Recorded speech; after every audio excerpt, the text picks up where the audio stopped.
Et bonjour à tous, bienvenue pour cette nouvelle vidéo, bienvenue pour cette nouvelle année, cette nouvelle saison. Je vous souhaite mes meilleurs vœux bien sûr. Soyez heureux dans votre vie, entourez-vous de gens super positifs et puis comptez sur moi pour essayer de vous faire vivre une nouvelle saison au potager. On va essayer de faire les meilleurs gestes, essayer de respecter les bons timings et on va commencer donc avec ce mois de janvier 2022. On va voir qu'il faut quand même savoir raison garder, qu'il faut savoir être patient, mais quand même pour les plus passionnés d'entre nous, on va pouvoir se dégourdir un petit peu les doigts. Alors je vous propose d'attaquer directement et de commencer avec cette première vidéo de 2022.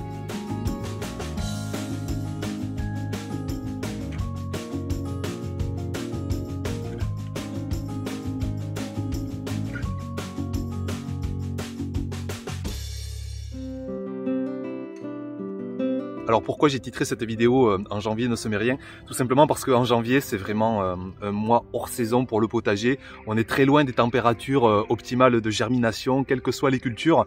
Mais quand même, si on prend les cultures les plus précoces de la saison, je vous affiche les températures minimum de germination, que ce soit les épinards, les petits pois, les blettes, les salades, les carottes, plusieurs cultures qui peuvent se contenter de 5 à 10 degrés. Elles vont pouvoir commencer à germer, mais quand même, au mois de janvier, quelles que soient nos régions, ce sont des températures moyennes sur 24 heures, c'est quand même difficile d'y être, quelles que soient les régions. Et puis surtout, en janvier, il y a des gros risques de gel, et ça, sitôt qu'on a un gel, nos petits semis, ils vont pas y résister, ils vont mourir. Donc c'est pour ça qu'en janvier, quelles que soient les cultures, même ici dans le sud de la France, il n'est quasiment vraiment, on va dire, il n'est vraiment pas question d'aller semer en pleine terre, en extérieur.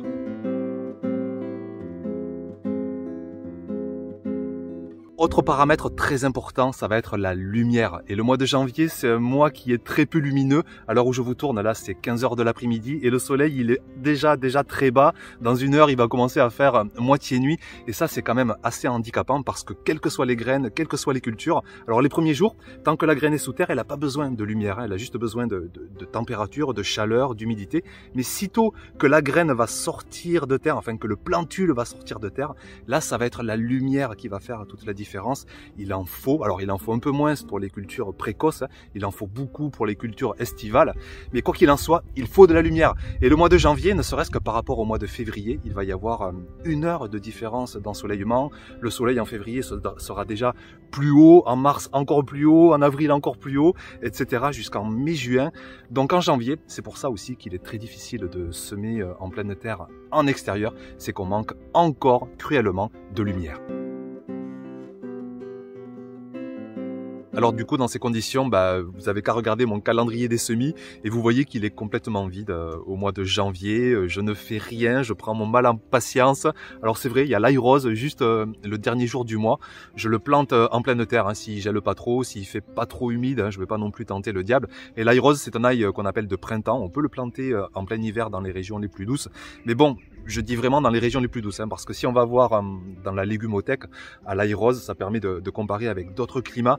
Et bien là, tous les autres jardiniers sous d'autres climats, on voit qu'ils le plantent plus tard, que ce soit au mois de février, au mois de mars. Donc c'est vraiment à réserver pour les régions douces.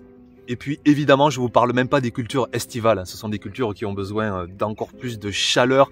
Vous voyez les températures de germination, il faut plutôt 20 degrés, parfois 25 degrés. Il leur faut beaucoup plus de lumière aussi pendant le semis, pendant toutes les semaines de culture. Donc vraiment, c'est inimaginable de les semer en extérieur, en janvier et en plus sans abri.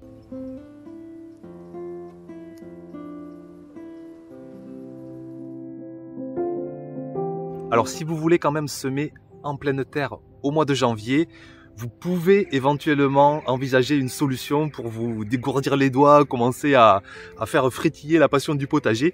Mais dans ce cas-là, il va vraiment falloir vous mettre sous abri. J'ai même envie de dire doublement sous abri. On va se mettre sous châssis et ce châssis, on va le mettre sous une serre ou alors on va se mettre sous un petit tunnel. Et ce petit tunnel, on va se mettre là aussi sous une serre. Moi, l'année dernière, j'avais essayé des semis précoces de radis, de carottes et je les avais fait simplement sous ma serre. mais ça n'avait pas suffi. Il faisait pas assez chaud. J'aurais dû mettre peut-être une double isolation, me mettre sous châssis et dans la serre, et là je pense que ça aurait marché. Donc vraiment, si vous êtes passionné, si vous avez ces équipements, si vous pouvez faire une double protection, eh bien vous pouvez commencer à semer quelques salades, quelques radis, quelques carottes, des variétés précoces, quelques navets, quelques épinards.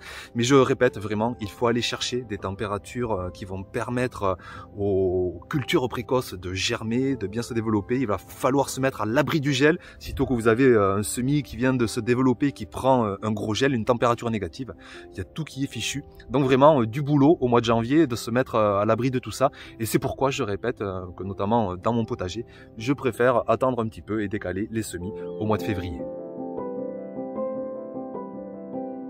Alors je vous propose de revenir à mon calendrier qui est donc en climat méditerranéen, et vous voyez donc qu'il est vide, on en a déjà parlé, mais on va aller voir d'autres calendriers sous d'autres climats, et que ce soit Mélanie en Belgique, il est vide, Maud en moyenne montagne, souvent elle est sous la neige, encore en janvier, elle va m'en vouloir de dire ça, non mais c'est pas non plus glacial, mais elle a des hivers rigoureux, et on ira la voir d'ailleurs en fin de vidéo, mais quoi qu'il en soit, son calendrier, on le voit, il est vide. Elodie à Paris, c'est vide, Denis dans le nord-est c'est vide, Jessica dans le nord-ouest c'est vide, Antoine dans le Bordelais, on va aussi aller le voir tout à l'heure, c'est vide. Et un calendrier, il y en a un qui résiste parmi les autres, c'est celui de Guillaume en Corrèze. On voit que dès le mois de janvier, par contre, il commence quelques premiers semis, des navets, des carottes et même des tomates. Alors je vous propose d'aller l'écouter. On va aller lui demander comment il fait face à ce manque de lumière et ce manque de température au mois de janvier.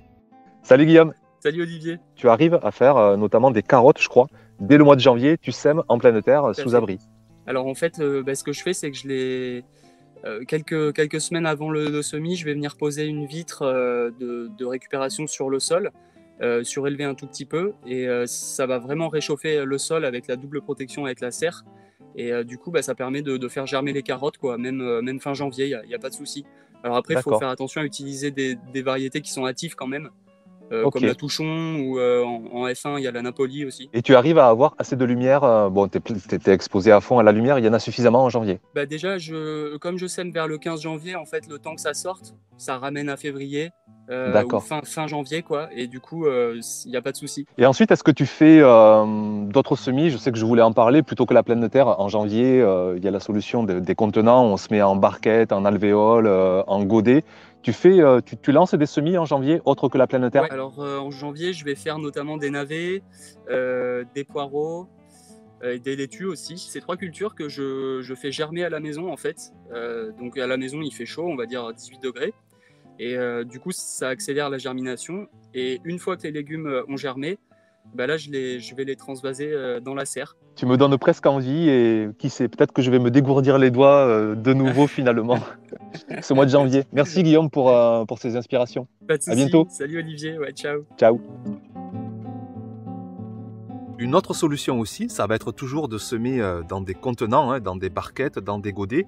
Mais cette fois-ci, on va essayer de défier les lois de Dame Nature. On va se mettre en intérieur et on va se mettre dans une pièce, ou encore mieux dans un meuble, et on va recréer des conditions artificielles de printemps ou de plein été carrément, avec des lumières artificielles, avec une température artificielle autour de 20-25 degrés en chauffant le meuble. Et là, on va pouvoir faire toutes les cultures. Alors les cultures précoces, ça sert à rien de les mettre dans des meubles à semis avec énormément de température et de lumière, mais on peut se lancer dans des cultures estivales. On peut très bien faire des semis de tomates, d'aubergines, de poivrons. Et pour ça, on va aller voir Antoine, parce qu'il maîtrise bien tous ces éclairages artificiels. Il arrive à avoir des plans super costauds dès le mois d'avril. Je sais que moi, par exemple, s'il me faut des plans pour la serre au mois de mars, au mois d'avril, je préfère aller me dépanner en jardinerie, parce que j'ai pas envie de me lancer dans des meubles à semis, et tous les autres plans dans la saison je les fais maison. Mais lui, il arrive à faire ses plans maison, mais je sais aussi qu'il patiente jusqu'en février, donc on va l'écouter, il va nous expliquer comment il s'y prend avec son meuble à semis. Oui, bonjour Olivier, alors je me retrouve devant mon installation en intérieur pour faire mes semis, avec des lumières artificielles et un petit chauffage d'appoint qui garantit une température minimale. Donc là ça doit être très lumineux, j'imagine, à l'image. Alors moi je commence les semis normalement par les poivrons et les aubergines à la mi-février, pas plus tôt. Cette année je vais essayer début février, mais je vais pas descendre plus tôt. Le problème qu'on peut avoir en fait du coup, c'est que quand arrive le temps de faire la saison de faire les semis de tomates, il faut que les premiers semis de poivrons et d'aubergines partent dans une deuxième serre intermédiaire extérieure chauffée pour laisser la place, parce que la place dans ce genre d'installation là est assez chère et il n'y a pas la place de tout faire jusqu'à l'implantation au sein de glace là-dedans. Et si je lance du coup les semis trop tôt, je me retrouve à devoir sortir les plants trop tôt également dans la serre extérieure chauffée, alors qu'il fait encore trop froid et qu'il n'y a pas assez de lumière. Et du coup, c'est une facture énergétique trop importante de maintenir la température dans cette serre extérieure. Et en plus, le manque de lumière ne va pas profiter non plus aux plants. Donc c'est pour ça, début février, je vais m'essayer cette année, un peu comme un test, mais plutôt d'habitude, je lance les premiers semis à la mi-février. Alors merci Antoine, vous voyez le domaine des possibles, hein, sitôt qu'on amène des conditions optimales de lumière, de température, on peut vraiment tout imaginer à toute période de la saison. Et puis encore à l'opposé de cette situation, je vous propose de finir cette vidéo avec Maud. Alors elle est plutôt comme moi, elle n'a pas envie de se lancer dans des appareillages, elle essaie de se débrouiller avec son climat qui est quand même assez rigoureux. Alors je vous rappelle qu'elle est en moyenne montagne et elle nous explique elle aussi comment elle vit le mois de janvier au potager.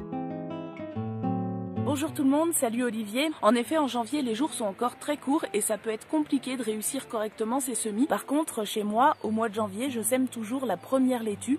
Simplement, il y a quelques petites précautions à prendre pour s'assurer que ça se passe dans des bonnes conditions et que les semis ne filent pas. Si la température est inférieure à 5 degrés environ, je sème mes laitues au chaud à la maison. Mais par contre, je surveille bien la levée et dès que je vois les premières petites plantules apparaître, dès que les laitues commencent à lever, je prends la terrine dans laquelle je les ai semées et je les place en serre froide. Alors pour ce qui est des cultures qui sont destinées à aller sous serre, c'est pareil en fait, je commence pas non plus en janvier. En ce qui me concerne, c'est surtout poivrons, piments et aubergines que je cultive sous serre et dont je commence les semis assez tôt en saison. Mais j'attends quand même le mois de février, j'attends toujours que les jours durent une dizaine d'heures, donc mi-février à peu près, parce que j'ai déjà essayé de semer dès le mois de janvier et au final ça m'a pas fait gagner de temps. J'ai eu des plants qui se sont développés vraiment très lentement, qui manquaient clairement de luminosité même en étant sur un rebord de fenêtre bien exposé, et au final les semis que j'ai réalisés un mois après en février, ils ont fini par rattraper puis dépasser ceux qui avaient été semés en janvier. Donc au final je considère que ça fait pas gagner de temps de lancer des semis en janvier. Je parle évidemment pour les gens qui n'utilisent pas de système d'éclairage artificiel. Alors voilà pour cette vidéo, je voulais vraiment partager avec vous le fait qu'au mois de janvier ça va encore être très calme, on va pas trop défier les lois de la nature, on va être patient. Et puis autant, dès le mois de février, vous le voyez sur les calendriers, quels que soient les climats, on va commencer à semer à la folie, que ce soit en pleine terre, sous abri froid dans la serre, sous abri chaud dans la maison. On va commencer vraiment à fond la saison. Donc je vous remercie pour votre attention, tous ces calendriers qui sont hyper didactiques, interactifs, vidéos, avec des groupes Facebook, des articles, des contenus, c'est la folie. Tout ça, ça se passe sur Terra Potager, c'est là où je travaille beaucoup à mi-temps. On s'investit vraiment pour créer un nouvel outil, un nouveau média du potager avec cet autre jardinier. Je vous en reparlerai dans une vidéo spécifique. Merci pour votre attention, encore mes meilleurs vœux pour cette année 2022 et à très vite dimanche prochain pour une prochaine vidéo. Ciao!